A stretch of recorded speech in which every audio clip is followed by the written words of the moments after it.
the appearance of the unborn. Still, it is said that the Lord is there to glorify the pious King Yudhisthira.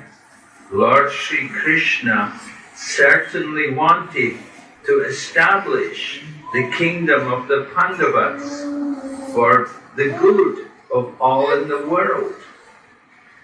When there is a pious king ruling over the world, the people are happy.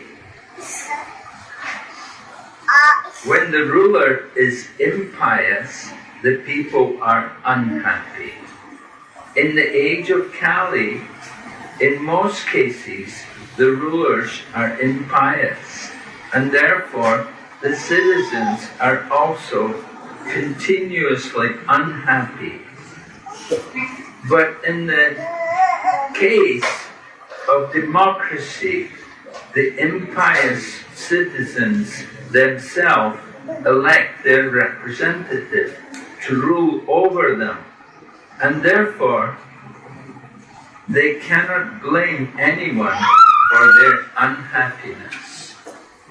Maharaj Nala was also celebrated as a great pious king, but he had no connection with Lord Krishna. Therefore, Maharaj Yudhisthira is meant here to be glorified by Lord Krishna. The Lord had already glorified King Yadu, having taken birth in his family. Although he is known as Yadava, Yadavira, Yadunandan, etc., he is always independent of such obligation. He is just like the sandalwood that grows in the Malaya hills. Trees can grow anywhere and everywhere, yet because the sandalwood trees grow mostly in the area of the Malaya hills, the name sandalwood and the Malaya hills are interrelated. Therefore, the conclusion is that the Lord is ever unborn, like the sun, and yet he appears as the sun rises on the eastern horizon. As the sun is never the sun of the eastern horizon, so the Lord is no one's son, but he is the Father of everything that be. Om Jnana-timirandasya Jnana-shalakaya Chakshurunmilitam Yena Tasmai Shri Gurave Namaha Shri Chaitanya Manobhisham Sthapitam Yena Bhutale Swayam Gurvam Tadamayyam Tadati Svapadantikam Vandeham Shri Guru Shri Yata Padakamalam Shri Guru Vaishnavamsya Shri Rupam Sagrajatam Sahagana Ragajatam Vitamtam Sajivam Sadvaitam Savadutam Varjana Sahitam Krishna Chaitanya Devam Shri Radha Krishna Padam Sahagana Lalita Shri Vishakaditamsya Hey Krishna Karuna Sindhu Dinabandhu Jagatpate Gopesha Gopika Kantam Radha Kantam Namostute Japta Kanchana Gaurangi Radhe Vrindavaneshwari Vishwanusute Gauri Pranami Haripriya Vanchakalpatarubhyasya Kripa Sindhu Vaevacha पतितानां पावनेभ्यो वैष्णवेभ्यो नमो नमः। नमः विष्णुपादाय कृष्णपृष्ठाय भूतले श्रीमते भक्तिवेदान्त स्वामिनिति नामिने। नमस्ते सरस्वते देवे गौरवाणी प्रचारिणे निर्विशेषा शून्यवादी पाश्चात्य देशतारिणे।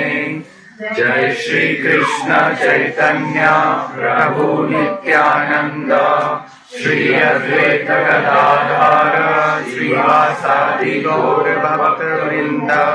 हरे कृष्णा कृष्णा कृष्णा हरे हरे, हरे Ram Ram Ram Hare Hare.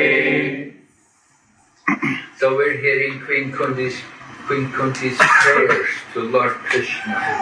Lord Krishna was about to depart to Dwarka, and of course at that time Ashwatthama had thrown Brahmastra weapon at Uttara, and Uttara had come to Lord Krishna to save the embryo in her womb, which Lord Krishna did. So then Queen Kunti is coming before Lord Krishna and she's offering her heartfelt prayers. And she is describing the bewildering nature of Lord Krishna's appearance. Do we want to say? Yeah. सब English में comfortable है ना सारे, कि Hindi translation चाहिए? ठीक है, आप माता जी के साथ पीछे पीछे बोलते रहोगे, will keep translating. I only one or two, so they can be translating in parallel. हाँ, वो माता जी कैन ट्रांसलेट फॉर। सब इंग्लिश समझते हैं, सब इंग्लिश समझते हैं। कोई है हिंदी जो चाहता है, हाथ पकड़े, उसमें क्या है? माता जी और आप माता जी, तो आप साथ बैठ जाओ दोनों, और माता जी कैन ट्रांसलेट फॉर यू। आप वहीं बैठ जाओ, साथ में बैठ जाओ, थोड़ा पीछे वहाँ बैठ जाए सब हिंदी वाले जो वहाँ पे चले जाएं, तो वो साथ साथ बोलती रहेगी। She can be translate. There are 3 devotees.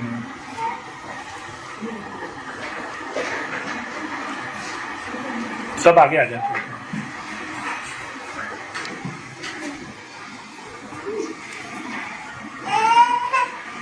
So Queen Kunti is offering her prayers to Lord Krishna.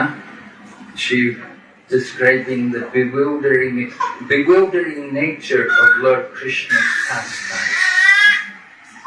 And it begins, of course, with Lord Krishna's birth. Because Lord Krishna is described as the unborn, meaning one who never takes birth. But still he comes into this world, he appears in this world. So there are some contradictions which are bewildering for people, for common people.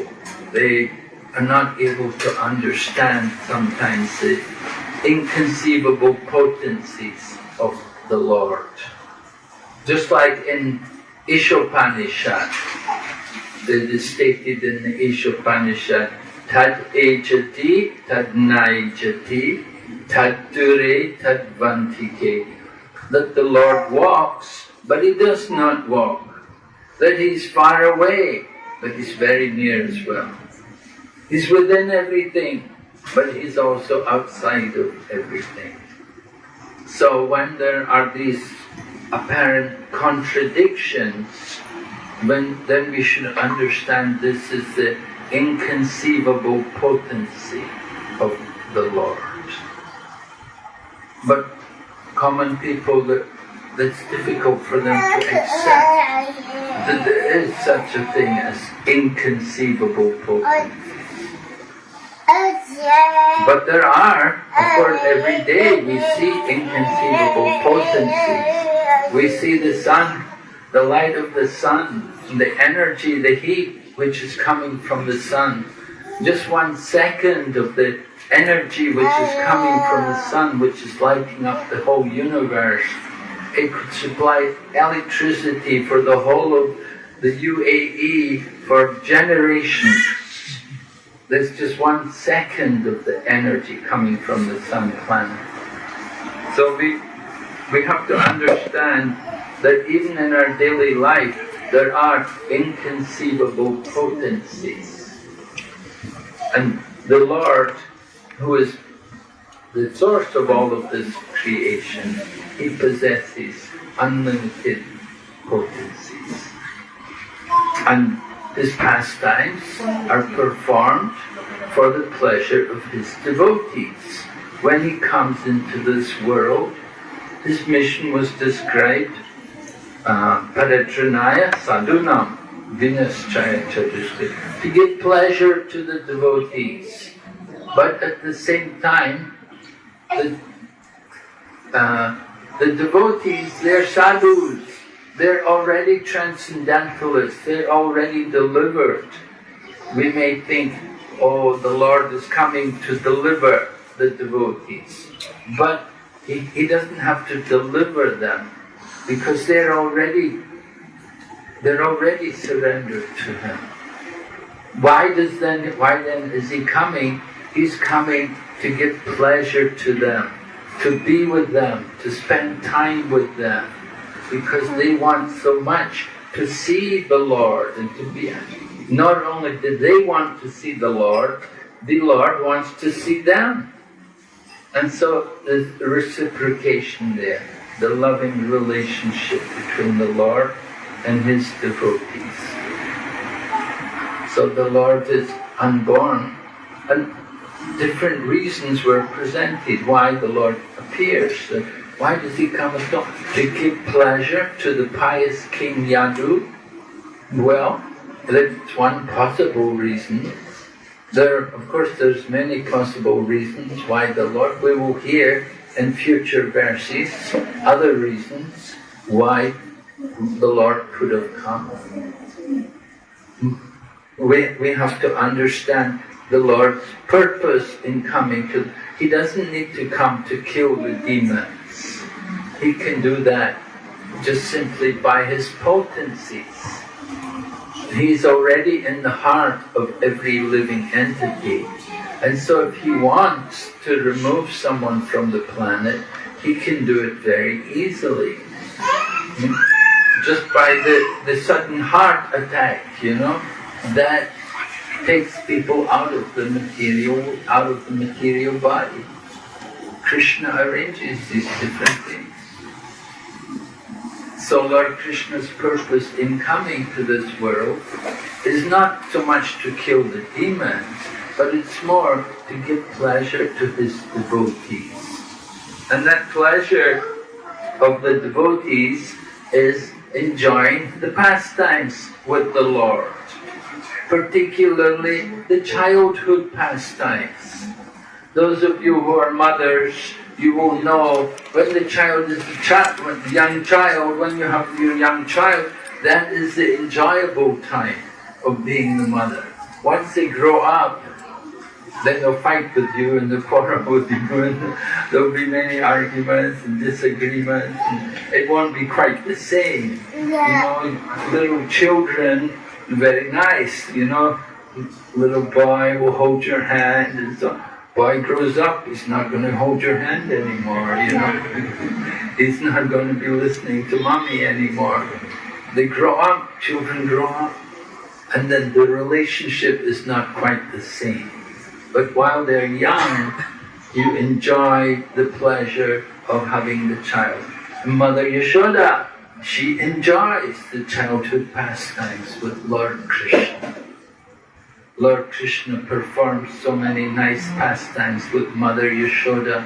Of course, every year in the month of Damodar, we remember Mother Yashoda and her wonderful pastimes with Lord Krishna, how she can tie up baby Krishna. And Lord Krishna can enact the drama of being chased by Mother Yashoda, and he's crying, but he's putting on an act. He's not actually afraid, but he's a very good actor. And Mother Yashoda is also enjoying the drama, chasing Krishna and capturing her son. We heard that Krishna is not afraid of anything fear personified, is afraid of him. But he is afraid of Mother Yashoda.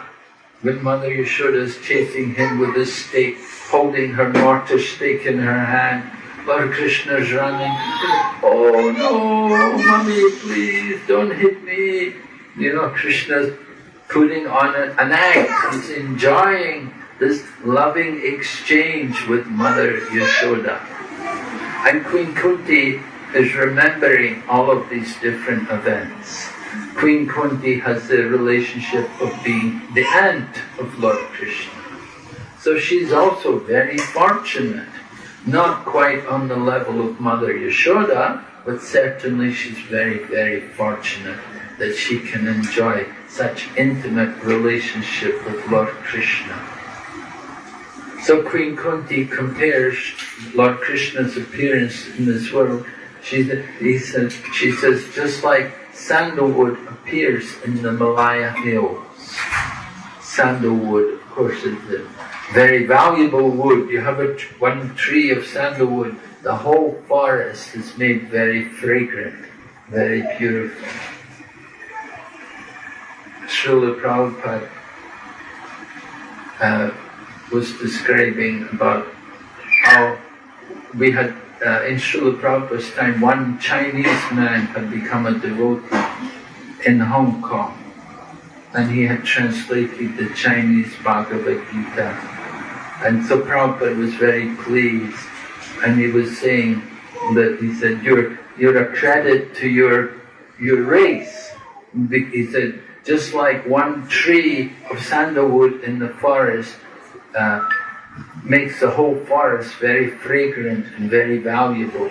He said, so the same way you are a credit to your race because you've translated this Bhagavad Gita into the language of the Chinese people. So the same way Lord Krishna, his appearance in the Yadu dynasty is compared to sandalwood in the Malaya hills. Malaysia, we have the country Malaysia. If you go to Malaysia, you'll see that so many forests everywhere. The whole area, so many trees. It's all covered with trees everywhere. Some areas you'll go, you'll see they have mountains and there's not a tree on it, completely bare, you know, just rock. But in Malaysia, everywhere they have trees. They have trees growing everywhere. And of course, they planted, first of all, it was coconut trees, and they were tapping the coconut trees to get the coconut oil. And then it became palm oil, because the value of coconut oil went down, so they all switched to growing palm oil. And they have palm oil trees. Nowadays the prices come back up a bit, so some people are growing coconuts again. Or rubber, that's rubber, not coconut, rubber actually. Philippines they have coconut trees, but Malaysia it's rubber trees. And a lot of people were brought from India to do the rubber tapping on the plantations there. So Malaysia, it used to be sandalwood was there. But there would only be one or two, a few trees, not many. So they cleared the whole forest, you know, and plant rubber trees, and then palm oil trees. They use the palm oil. But these things, palm oil and rubber oil, are nothing compared to the value of sandalwood. Sandalwood is so valuable. It's the most wonderful, fragrant wood. And we use it, of course, when we worship Lord Krishna, sandalwood paste. Every morning we would put sandalwood paste on Prabhupada's forehead. Sometimes people think in the cold weather we shouldn't put the sandalwood paste on. But I asked Jananivas Prabhu about this. You know Jananivas? Jananivas is the pujari. He's very, he's my age, he's very old, and he was in Mayapur in Prabhupada's time, and they were always putting sandalwood paste every morning. And he told me, yes, that even in the cold weather, Prabhupada wanted sandalwood paste. So if you have a murti or Prabhupada, or if you're doing puja like that, you can remind the devotees that even if the weather gets cold, you may think, oh, we want to put sandalwood paste on. No, but actually Prabhupada wanted every day the sandalwood paste, the chandan. It's very pleasing to Prabhupada. He liked it. Cool the brain a bit, he puts the sandalwood on. So sandalwood is some very valuable fragrance. And Lord Krishna also enjoys that fragrance. His lotus feet are decorated with sandalwood paste, with tulsi leaves. The tulsi leaves and with sandalwood paste are decorating the lotus feet of the Lord. Especially it's in Vaikuntha, it's described when the 4 Kumaras came there to Vaikuntha. The 4 Kumaras, of course, they were stopped at the 7th gate, entrance into Vaikuntha. Jai and Vijay stopped them. And while there was a confrontation between the 4 Kumaras and Jai and Vijay, at that time Lord Padmanabha came forward. Lord Padmanabha, of course, is the Lord of Vaikuntha, and he came forward with the goddess of fortune. They came from their residence, they came to see what was going on. Of course they knew what was going on, but the Lord came anyway, and when Lord Padmanabha came there, then the 4 Kumaras, they smelt the aroma of the sandalwood and the tulsi leaves from the lotus feet of the Lord. And it entered into their nostrils, and they experienced a change in their body and in their mind. There's a nice verse. Tashyaravinda nayanasya padaravinde yanjau kamishra makarandavaya. Like that. The 4 Kumaras, they experienced a change in their body because they had heard about the Lord of Vaikuntha and they'd heard about devotional service, but somehow they were not so much attracted. They were more inclined towards impersonalism. They were inclined to meditate on the impersonal Brahman. You may come across people like that in your own experience, among your own family, among your friends, and whatever, that not everyone is inclined to worship the deity, to go to temple and worship the deity. It takes a special quality, some devotion is required. But for other people, something like the 4 Kumaras, of course 4 Kumaras were very exceptional. They were Brahmagyanis, you see. They were not Mayavadis, they were not offenders to the Lord, but they were more attracted to the impersonal Brahman. So they came there to the door of Vaikuntha and they were restricted by Jai and Vijay. Lord Padmanabha comes and they get that experience, they got that aroma of the sandalwood and the tulsi entered into their nostrils and they experience a change. So it's a very good preaching verse. If you know any people who are, Brahmagyanis, or you get people who are Gyanis, they study more the Upanishads. You get quite a few different groups like that. They won't speak on the Bhagavad Gita. They won't speak on Srimad Bhagavatam. They will speak on the Upanishads, the different Upanishads. They like to speak on the Upanishads because they only accept the Shruti. They don't accept the Smriti. Shruti means the Vedas, the 4 Vedas. Rig Veda, Yajur Veda, Atharva Veda, Sama Veda. They only accept the 4 Vedas.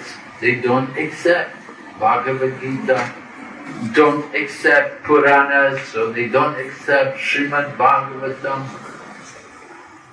So 4 Kumaras were somewhere like that. They were more inclined towards the impersonal Brahman. Although their father, Lord Brahma, had been telling them about the wonderful nature of the Lord of Vaikuntha and the spiritual world and the importance of bhakti and devotion to the Lord, but they were just attracted to meditation on the Brahman.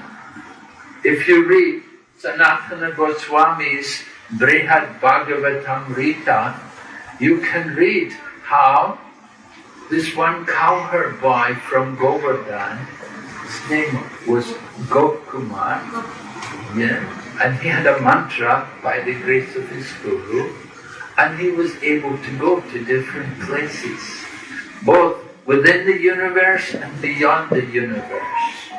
Anyway, it tells how at one point he went to Tapaloka. Tapaloka is way up at the top of the universe, above Swargaloka. Above Swargaloka is Janaloka, Mahaloka, then Tapaloka, and above Tapaloka, Satyaloka or Brahmaloka. They're way up at the very top of the universe. So the 4 Kumaras, they reside in Tapaloka. And this cowherd boy from Govardhan, Gokumar, he went there and he met with the 4 Kumaras. And they were discussing. 4 Kumaras they just liked to meditate.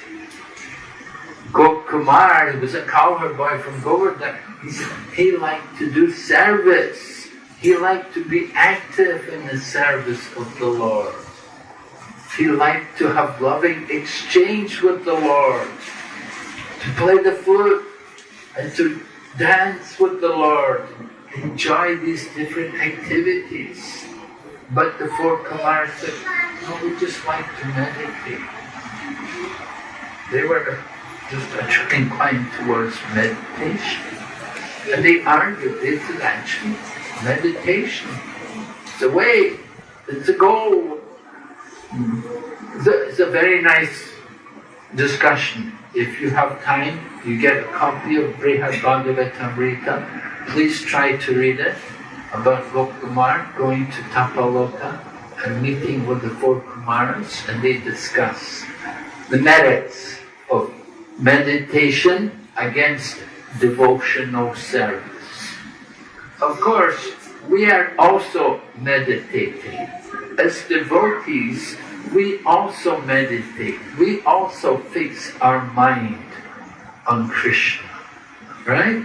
We say, Smartavyam Satatam Vishnu, Vishmartavya Najatu. Of all regulated principles, the most important regulated principle, always remember Krishna or Vishnu and never forget.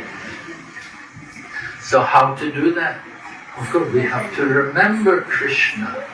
Antakale chamameva smaran mukta. One who remembers the Lord at the time of death, then you can go back to be with the Lord. But yam yam bhakti smaram bhavam chajiti anti kalevaram. Whatever you remember, you will get that destination in your next life. If you're thinking of your dog at the time of death, then what will happen? You might become a dog, yes. You have to be careful. Bharat Maharaj is the example. That Bharat Maharaj was a greatly advanced devotee. He had given up everything. He had renounced the kingdom and everything and gone off to the Himalayas and gone up to Ganduki, where the Shaligrams are, and he was residing there.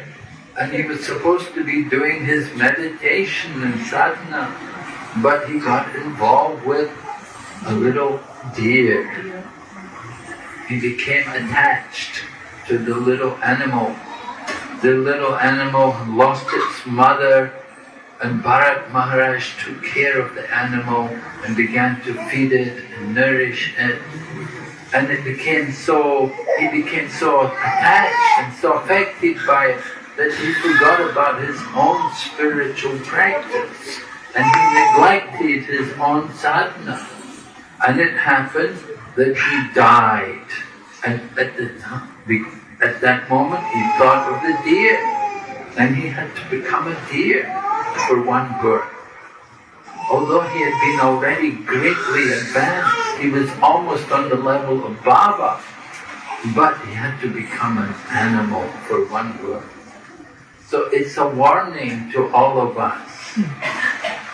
One of our devotees, His Holiness Jayadvaita Swami, of course he comes here often, he's no stranger to, but he says, Bharat Maharaj got attached to the deer. We have our own things we get attached to. May not be deers, but what do we get attached to? These things, right? Mobile phones, motor cars, all these different things. We get attached to many different things like that. Substitutes for the little animal, the little deer. So we have to be careful. We have to practice fixing our mind on Krishna. And Lord Krishna, in the course of speaking Bhagavad Gita, He's teaching us how we can fix our mind on Him. Just like in chapter 10, Vibhuti Yoga, Lord Krishna is giving many examples by which we can think of Him. Right? He says, I am the syllable Om in the Vedic mantras. He said, among beasts I am. Among beasts, Lord Krishna is the lion, yes. Among mountains, Krishna is Meru. Among immovable things, He is Himalayas, yes. Many. Among men, I am King, the monarch. Yes, the monarch, right. Among men, the monarch, it was mentioned in the purport here, Prabhupada was talking about when you have a pious ruler, then the people are happy. I was seeing, when you go around this area, this part of the world here in the Middle East, you see how the rulers must be quite pious because they built such huge, impressive mosques everywhere. It's so amazing. The mosques, they're so beautiful, so built in a very majestic manner and contribute to glorifying God. It's very nice of the rulers, because the rulers, they give the money for these people. So the kings are the representatives of God on the earth, and they have a very important duty.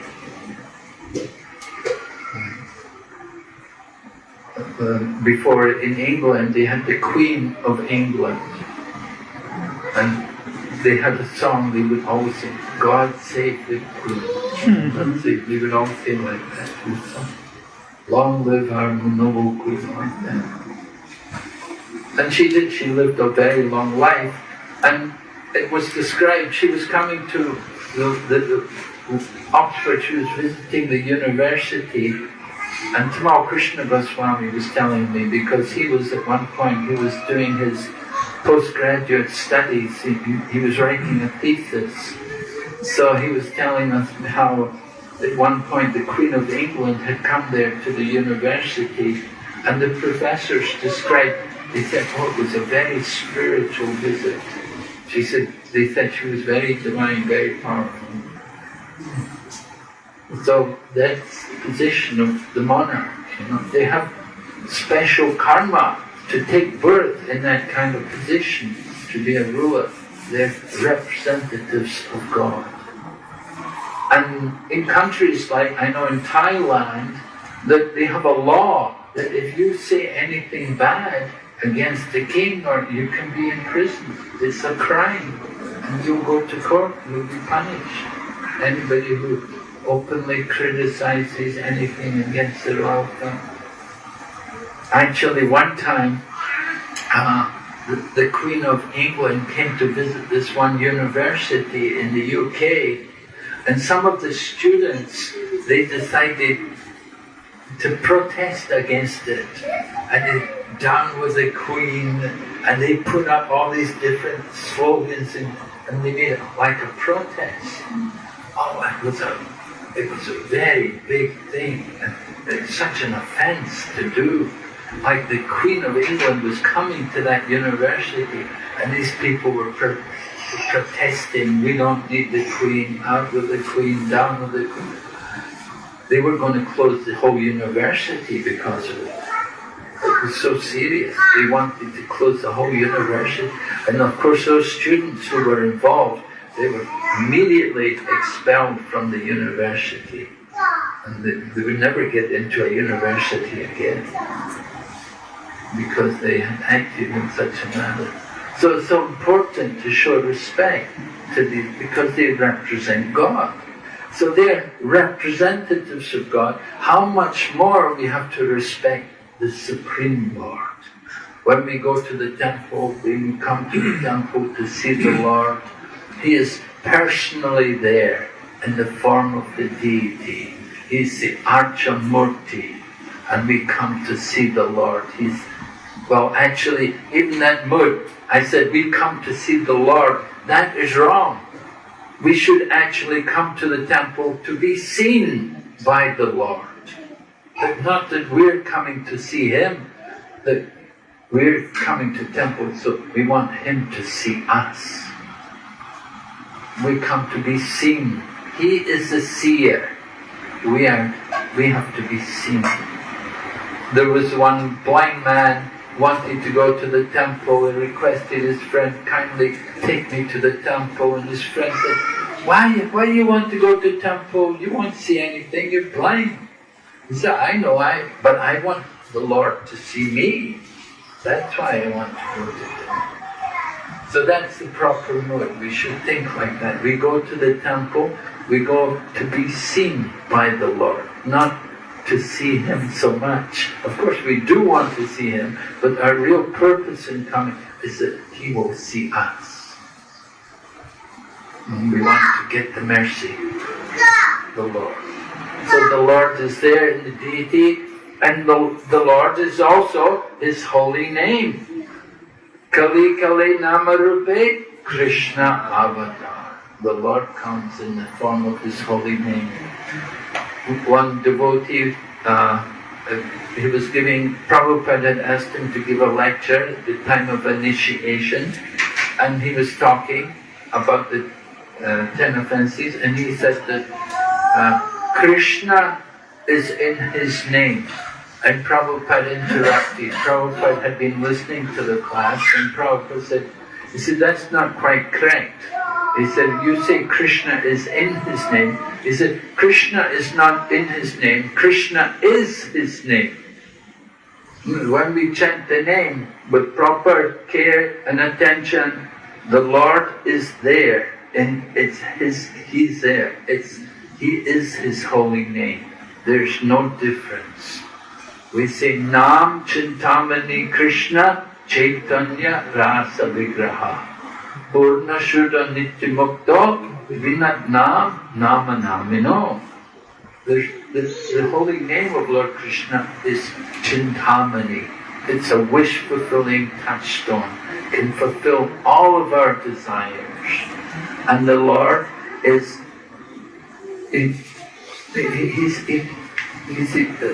like the holy name is eternal, just as the Lord is eternal. The holy name is eternal, and it's full of spiritual potency, and not different from the Lord Himself. So we want to remember Krishna in these different ways. The Lord is so kind that He comes to us in these different ways. He makes it easy for us to remember him. Queen Kunti was describing that the Lord in his form as Krishna is more approachable than in his form as Lord Rama. Nowadays, of course, worship of Lord Ram has become very fashionable with the opening of the temple in Ayodhya. Like that, now more and more people are thinking about Lord Rama and like to read Ramayana. People doing book distribution, they find they can distribute Ramayana much easier now because of all this publicity, all the big propaganda opening the temple there. But Lord Krishna is more approachable than Lord Rama because Lord Rama is the king. He's the son of the king. So he's very majestic. You cannot approach the king so easily. When you go to the king, you have to speak the proper language. I don't know about how they do it here with the Arabic language, but I know in Thailand, when you speak to the members of the royal family, they have a special grammar which you have to use for addressing the king and his family members. You have to speak to them in the proper manner.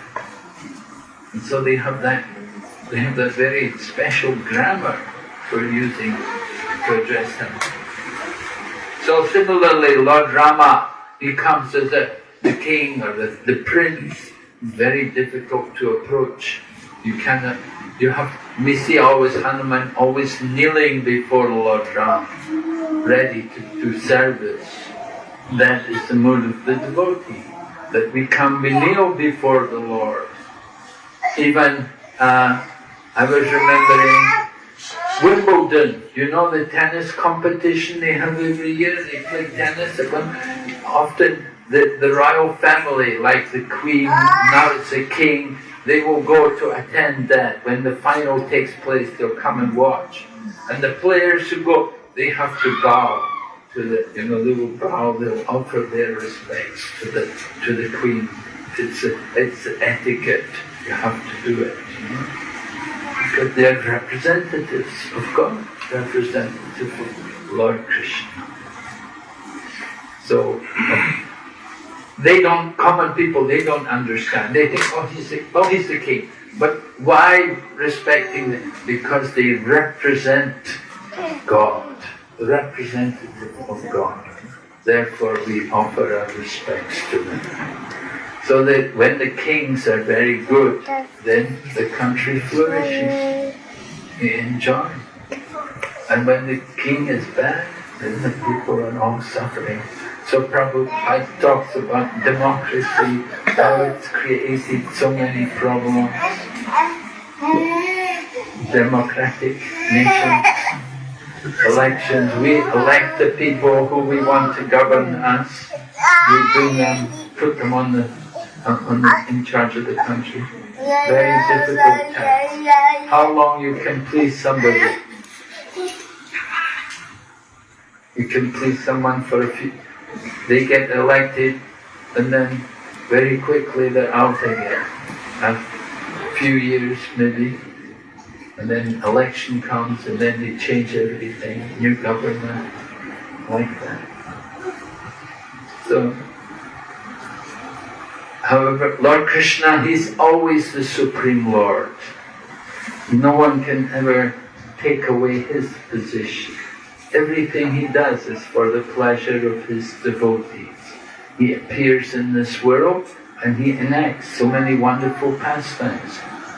Common people cannot understand. They call him a thief. He stole the butter and he stole the clothes of the gopis. He did so many bad things. He stole the hearts of his devotees. He is the supreme thief. When we talk about thieves, there is no thief equal to Lord Krishna. He can steal the hearts of everyone. And of course, they say he's a lusty person, he married so many wives. Yes, but he's unlimitedly lusty. He could marry 16 million wives if he wanted to. But he accepted 16,000 because these ladies were put into difficulty. The demon Bomashura had kidnapped them, and Lord Krishna delivered them. He accepted them as his wives. So Lord Krishna is performing his different pastimes for the pleasure of his devotees. Sometimes he's called also Ranchor, one who leaves the battlefield. But it's not that he's cowardly, but he had a purpose in doing that. His purpose was to bring this Kalayavana up the mountain and have him burned by Mochi Kunda. Mochi Kunda was laying in a cave there, and Kalayavana came in and he kicked him, and Mochi Kunda opens his eyes and burned Kalayavana to ashes. So Lord Krishna didn't have to kill Kalayavana himself. He let Mochi Kunda do it for him. And in this way Mochi Kunda was woken from his sleep, and Mochi Kunda could meet Lord Krishna, and he could get the blessings from Lord Krishna. So there were so many purposes served in every one of Krishna's different pastimes. His birth, his appearance was also like the appearance of the sun. Prabhupada says the sun rises on the eastern horizon. It doesn't mean the sun is the property of the eastern horizon. In the same way, Lord Krishna appeared in the family of the Yadu dynasty, but he's not the property of the Yadu dynasty. Lord Krishna says in Bhagavad Gita, Aham bija pradapita, I am the seed-giving father of all living entities. So we're all children of Lord Krishna. We're all in the family of Lord Krishna. He is the original seed-giving father. But he likes to also have a parent, and he likes to have parents himself. You think everyone else has got a mother and father, why shouldn't I also have mother and father? You know, sometimes you feel like that. You know, everyone else has got one, why don't I also have one? The mobile phones and things like that, motor cars, everybody's got them, I should also have one. So Lord Krishna, everyone has got mother and father, I also need to have my mother and father. So he arranges that Mother Yashoda and Nanda Maharaj, they enjoy that pleasure being the parents of Lord Krishna, nourishing him through his childhood pastimes. Of course, at a certain point, Lord Krishna grows up and he goes to Mathura. And Nanda Maharaj and Mother Yashoda were left. And just like your children will grow up and leave you, right? They won't always just stay with you. You yourself have your mother and father, you've grown up, you're away from them. The same way your children will grow up, they will leave you, you will have to live without.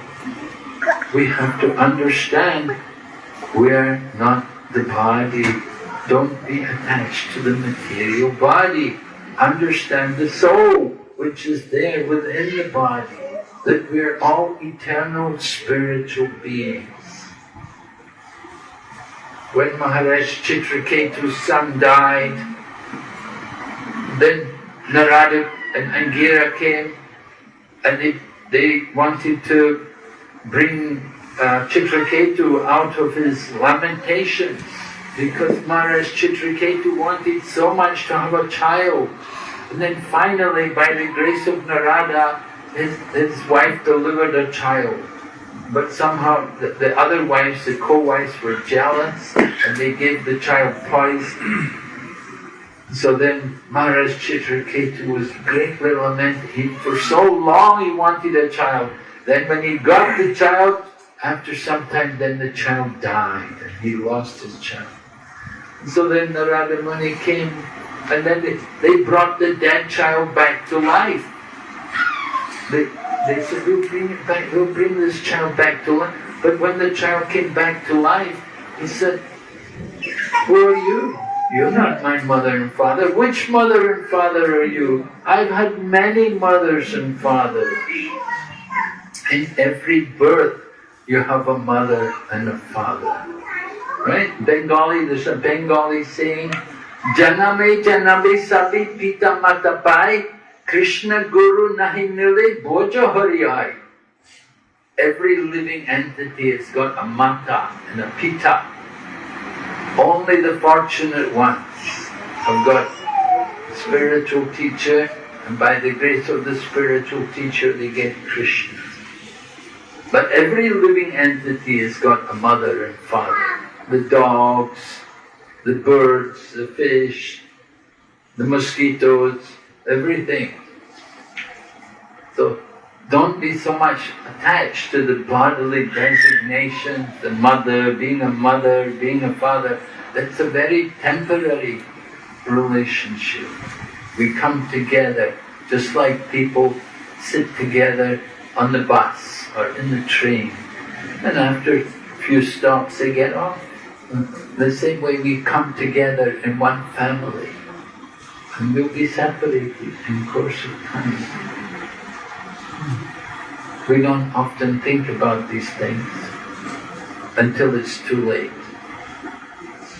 So we don't want to get bewildered by too much family affection. At the same time, we don't want to be neglectful, but we have to constantly remember our spiritual identity.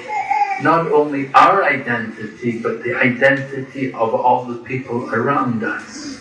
We have to see the soul within everyone.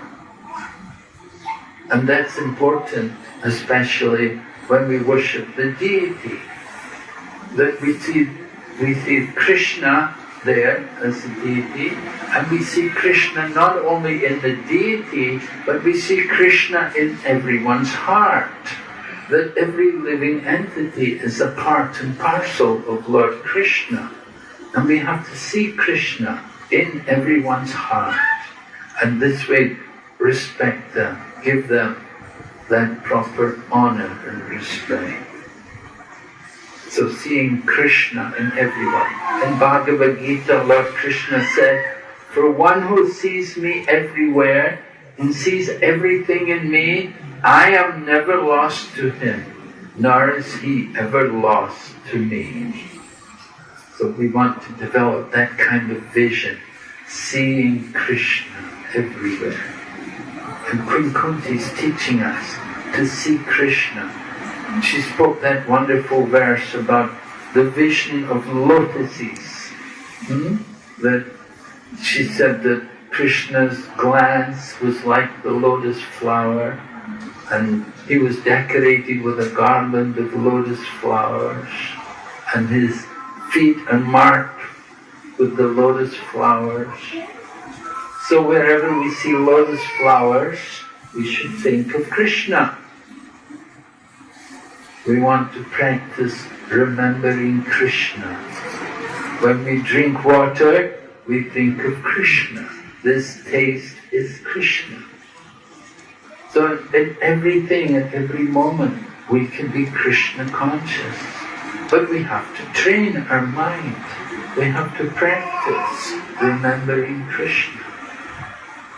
It's all practice.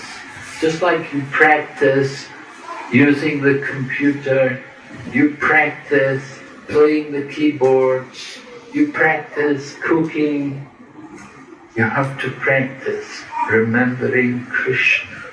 This is very important for us, to make proper use of this human life, that we can remember Krishna.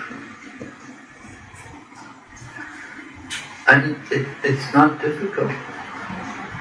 If we practice, if we want something badly enough, then definitely we can succeed. It's just a question of how badly do we want these things. We had this one devotee. She wanted very much to go to America, to get a scholarship to go to America. and she had to do that examination, because English was like a foreign language. So she was doing she had to do the English exam. And she was so serious to do well. She memorized every word in the dictionary. So when it came to the exam in the English, she memorized every word in the dictionary. So that kind of determination is there, just for something material like going to America to study. People want these things very badly. We should want very badly to go to be with Krishna, to join with Krishna in his pastimes, to take part in Krishna's loving affairs with his devotees. And the more we practice remembering Krishna, and the more determined we are, then Krishna will fulfill our desire. They say man proposes, God disposes. So we have that desire. Krishna can help us. We can go there to be with Krishna. Okay, so are there any questions? Any comment? Anything?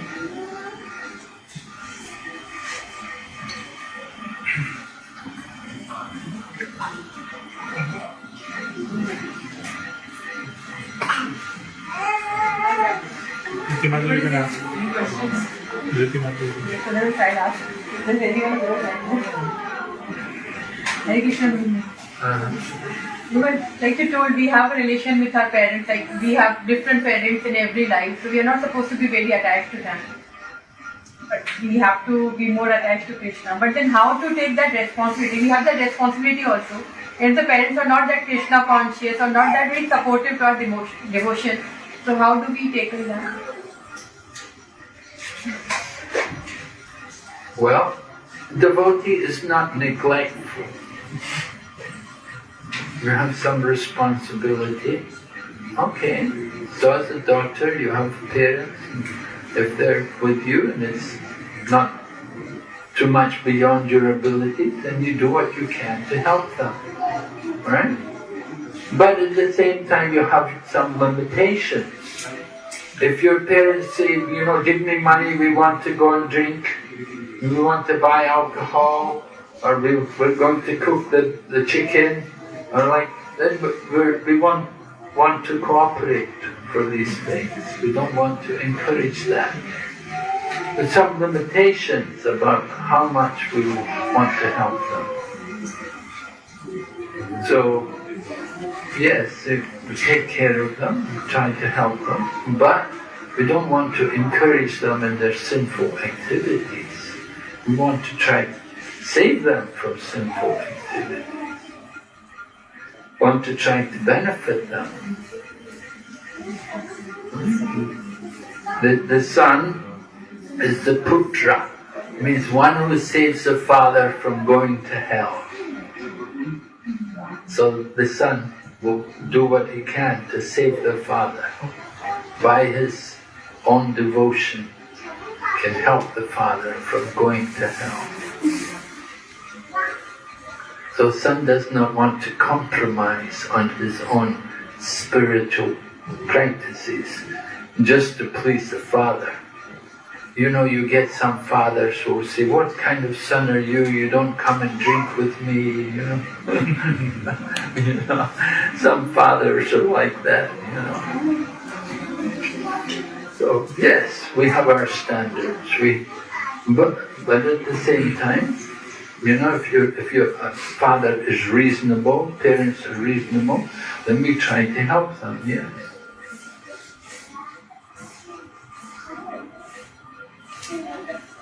Try to bring them to the temple. Try to bring them prasadam. One of our devotees, they were bringing prasadam home for their non-devotee family. The non-devotee family, we don't want it. We don't want to get purified. Sometimes people very unfavorable, unfortunate. Although we try to give them purity, they don't want to be pure. What to do? We try.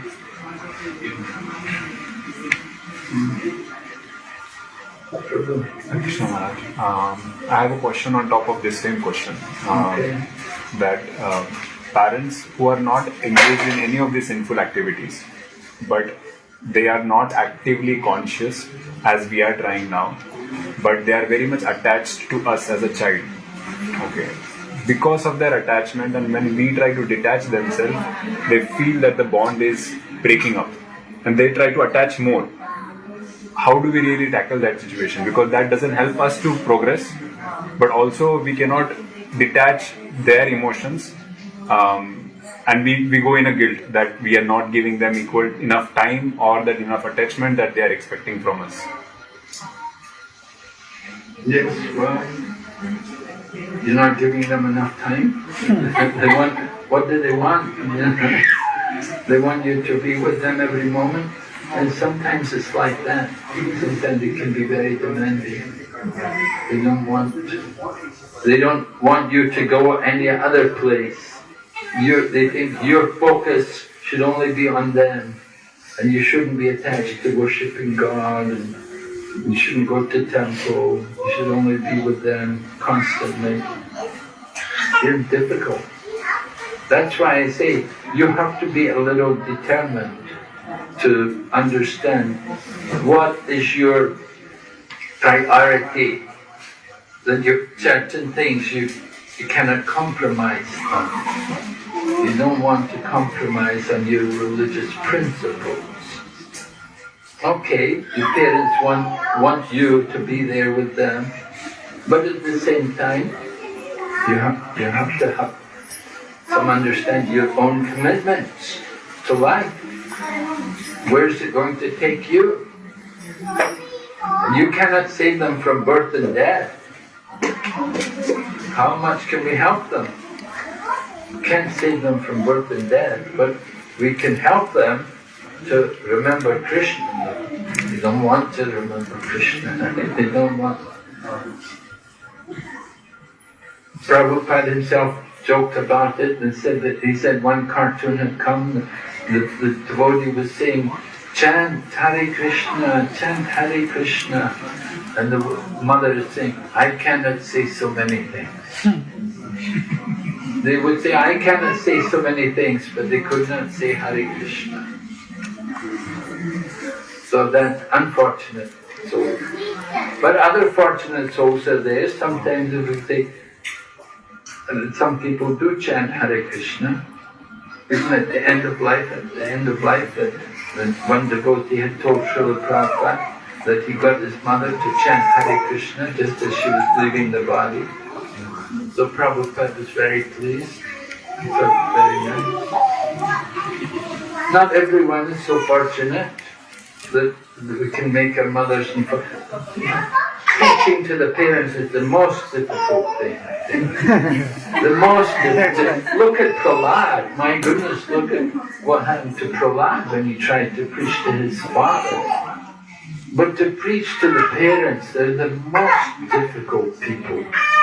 Because they're always thinking, oh, you're my son, what do you know? You're my daughter, what do you know? You know, they don't like to take instruction, they don't want to hear. They think, we know, you're just a child, what do you know? Even you're grown up, with your own family, married, but they still think, you're just our son, what do you know? So very difficult to speak, to preach to parents.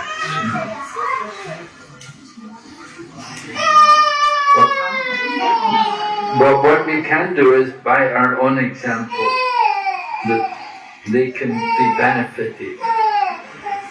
You can tell them that I'm giving my pious activities to you. I'm going to temple for your benefit, my parents. And my pious, whatever piety I get from it, I give it to you for your benefit.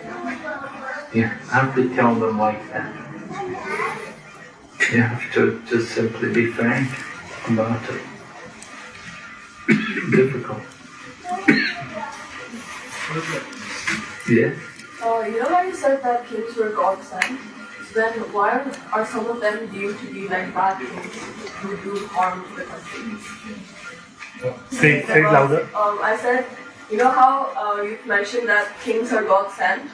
So then why are some of them bad kings, like the ones who do harm to the country instead of good? Well, not every king is good.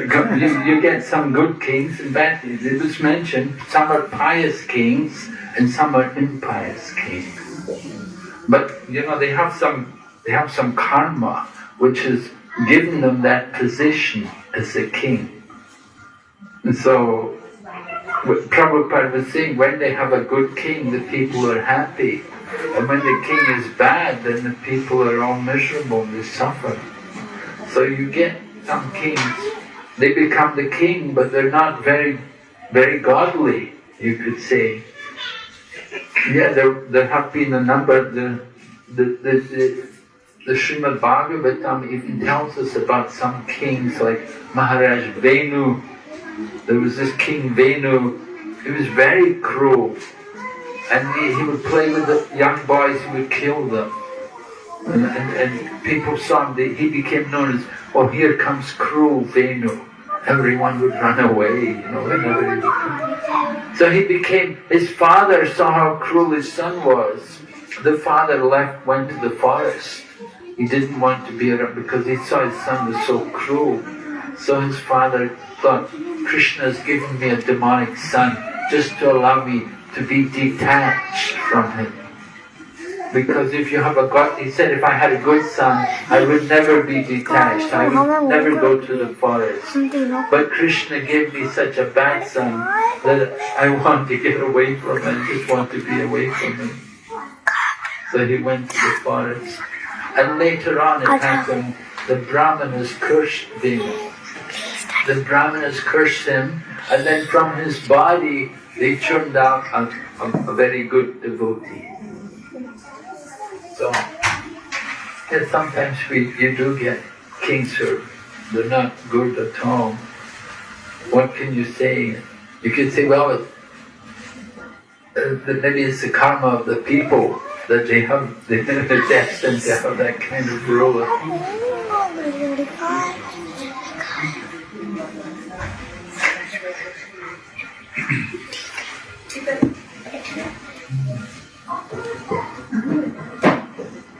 Well, I have one more question. Yeah. This question is primarily to learn from your personal experience as to how you have progressed during some time of your life. That's why I'm asking this question. Was there anything that in your young age or in the past life where you were attached to something and you had to detach that, and it took some efforts from your end to get disconnected to it? What was that? What was your transition period to progress in this journey? How did you tackle the challenges in that detachment, provided if there was anything? Yeah, well, of course, yeah. You get attached to different services. Sometimes you're put in some position, responsibility, and you're trying to do something, you're trying to do some service, and sometimes something just doesn't work out, things go bad, You're moved out, they don't want you to do this anymore, you stop, you go, you can't do this anymore, we want somebody else to take over, you go somewhere. So that happens, you have to be detached. You just have to accept that, okay, Krishna wants somebody else to do the service. So find some other service. It takes some time, You have to find some other place to do service or some other service, maybe in the same temple. Just find some way in which you can keep yourself busy and engage in Krishna consciousness. But we see it all as a lesson from Krishna. Krishna is teaching us to be detached and not to be attached to any one particular thing, one particular situation, that we have to be detached in. especially detached from the results. Don't be so attached that, oh, I have to do this, I have to be here, I have to do that. We have to be flexible, that we can give up everything and go some other place, find something else to do. So that's usually what happens. And certainly I have these kind of experiences, different services sometimes, managing or running, trying to run centers or looking over departments or something, and sometimes it didn't go well. Okay. What about the people who speak lie behind you, and how do you tackle that people? People what? There are some people who speak lie behind you, or they try to defame you. Lies. Yeah. People lie behind them. Can you repeat the question? She is asking, what if there are people who lie behind you, behind your backs? So how to tackle them? How should we not tackle?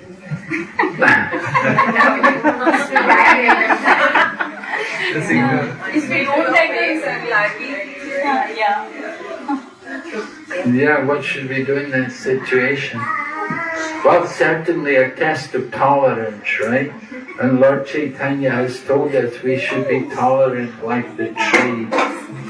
We should think, I must have done something to offend this person in my past. Maybe I spoke lies sometime in my past life or something, and therefore this is coming at me. But we have to see all of these different things, and somehow the Krishna's arrangement to put us into these difficulties, just to make us more attached to Him, to become more attached to Krishna, detached from the material world. Somebody's telling a lie about us. If it's a lie, then in the future it will become known that this is not true. That in the course of time, the truth will come out. We cannot hide the truth. So somebody speaking something which is not true may be there for some time, but after some time then truth will come out. People will know what is actually true. And then they will know. Actually, in most of the situation, it's not what we have done, it's what we are. Like people do such a thing with us. So, it's not something I did, it's something I am, or the position I am in. So that's what people behave like that. So your face and life. So what can you do in this situation? It's not something I did, but it's something I am. So the question is, if I'm, let's say, at a position, and because of that position, people are jealous of me. Yeah, not position, which what something I am, my nature. Yeah. My nature. By nature, by relation, anything. Right? Then what do we do? Same question. What do we do? Well, depend on Krishna to help us to come through. Count supposed to wanted to kill these sheep. They are not because what they have done. It's just because they were born out of their peaceful. So that's what the situation is. Not sure how to put it exactly. You mean it's something just inherent in our nature? Yeah, nature or relation and just into that relation. So if we understand it like that, then it's easier for us to accept that it's just my nature. I'm sorry. You can apologize to people. I'm sorry if I've offended you. But I just have that nature. And it's something which is inherent in me, and I haven't been able to remove it. And if it's giving you some pain or trouble, then I'm sorry. We can always be like that. We can be apologetic to others if they take offense by it. Please forgive me. I don't know. Certainly, we have faults, we have things, so many things in our nature which are not right, which are not perfect. What can we do about it? We're trying. That I'm on the path. I'm trying to do something about it. I'm practicing Krishna consciousness, and I'm sure that in course of time I'll get rid of all these faults. And we say, if somebody is in the shower taking bath, you cannot criticize them for being dirty, because they're in the shower, they're cleaning themselves. So in the same way, we're in Krishna consciousness, we're engaging in bhakti yoga. So we're working on it, we're trying to do something about all of our faults, all of the things which are bad in us. We're working on it by practicing Krishna consciousness. And gradually we'll become better, gradually we'll improve. So you can ask me, just please give me more time, and in the future I'll try to be better. Enough? Hare Krishna. Hare Krishna.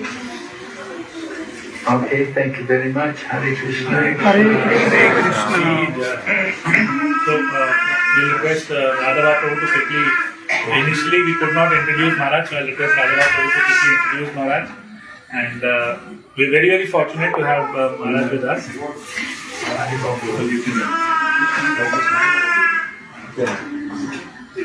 Hare Krishna. Hare Krishna. I came to know Maharaj is here, so I thought I'd take the opportunity to have his lesson.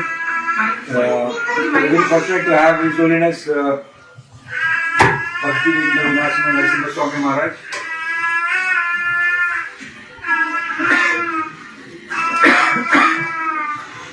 His Holiness is a senior disciple of His Divine Grace Srila Prabhupada, has been in this movement from 1971, in the early days in London, when Maharaj took the first initiation, and I think the second initiation was the next year itself.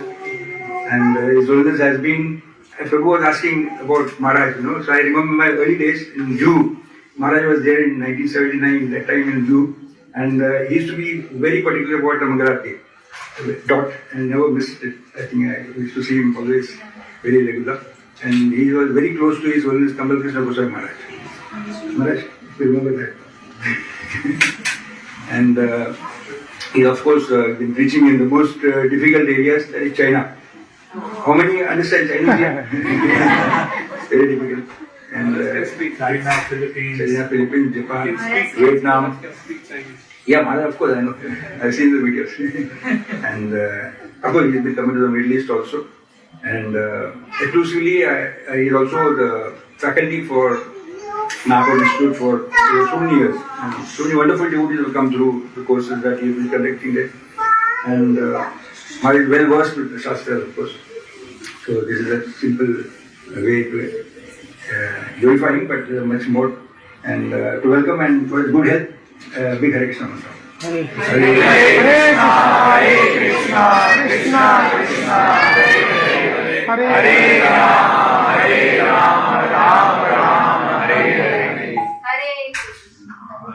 Radha Prabhu leads the Sharjah Preaching Center. yes.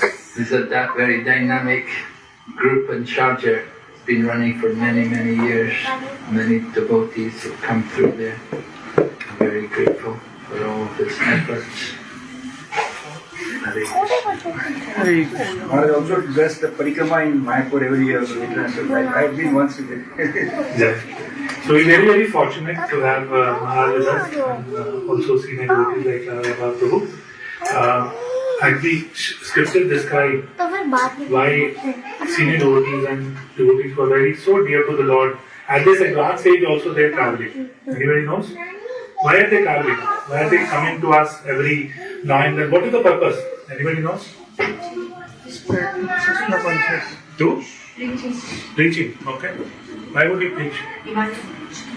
Krishna consciousness.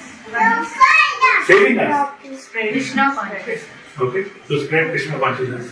What is it for us? We should know, right? Shower mercy on. Yes, to shower mercy. Okay. What else? For them to get closer to Krishna. Okay. It helps them also get closer to Krishna. There's a beautiful shloka in Bhagavatam that we could recite. It's called Kirti Kurvanti Tirthani. I'm sure that many of you have heard. So let's offer this shloka to Maharaj with all our heart. And you can repeat with me. My Lord, devotees like your good self are verily holy places personified. Because you carry the Supreme Personality of Godhead within your heart. You turn all places into places of pilgrimage. So Maharaj, we are all morning we sing, no? Sansar Dava. So Maharaj has actually come here to bless us all. Like Maharaj said, we don't go to take darshan of the Lord. Actually, Lord should take darshan of us. So we should request Maharaj to shower His mercy on all of us so that we can continue to progress. Let us all loudly chant 3 times Hare Krishna Mahamantra from us. Hare Krishna, Krishna Krishna, Hare Hare, Hare Rama, Rama Rama, Hare Hare, Hare Krishna, Krishna Krishna, Hare Hare, Hare Rama, Rama Rama, Hare Hare, Hare Krishna, Krishna Krishna, Hare Hare, Hare Rama, Rama Rama, Hare Hare. Hare Krishna. Thank you very much for coming. Today also is birthday of Komal Mataji, and she has very kindly sponsored some Krishna books for all of us. Anybody who doesn't have a copy, we have few in Hindi and few in English. Those who don't have, don't take it for your friend, let them come. So those who don't have a Krishna book, जिनके पास Krishna book नहीं है, 10th canto की भगवान की बहुत लगातार देखिए आपकी लीला बता रहे हैं. प्रभुपाद जी ने ये लीला यहाँ पे कैप्चर करी. All the childhood pastime, all the Krishna leelas are here in this book. This is not Bhagavad Gita, this is Krishna book. Bhagavatam के no shlokas, it's all stories. Hindi, English both है. So those who don't have, please come and take it from us. दो हिंदी में है, rest all are in English, but if you want more, we'll give. Hare Krishna. Hare Krishna. So you can come now with Prashad or first we, who wants to take? We have 8 sponsors. 8. आते जाओ फटाफट, सोचना नहीं है. चलो को लेके आओ.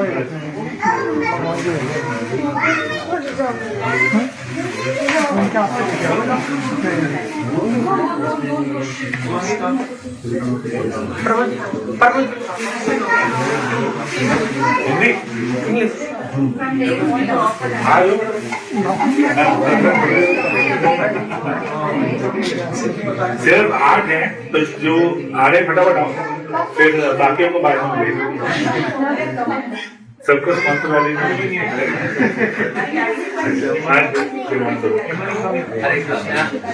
हिंदी मतलब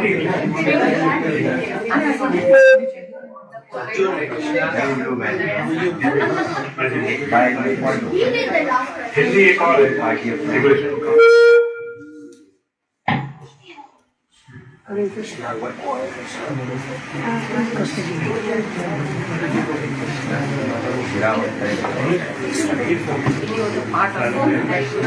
Hindi. Now we have 2 Hindis. Hindi है. One more Hindi.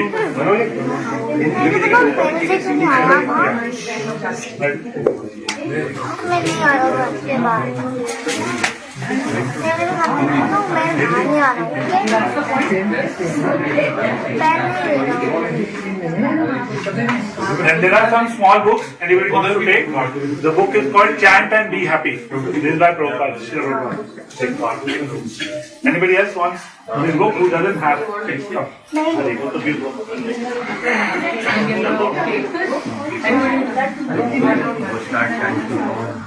Anybody else?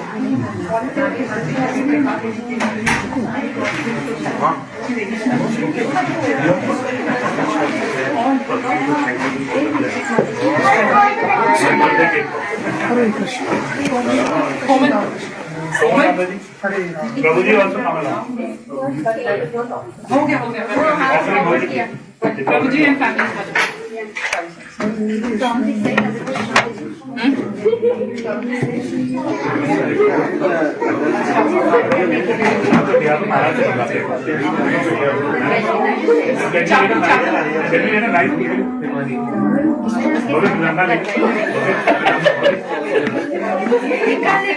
ये बात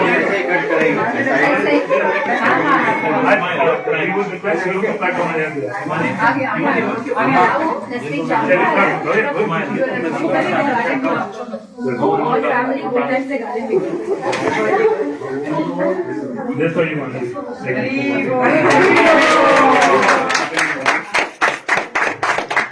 Hare Krishna.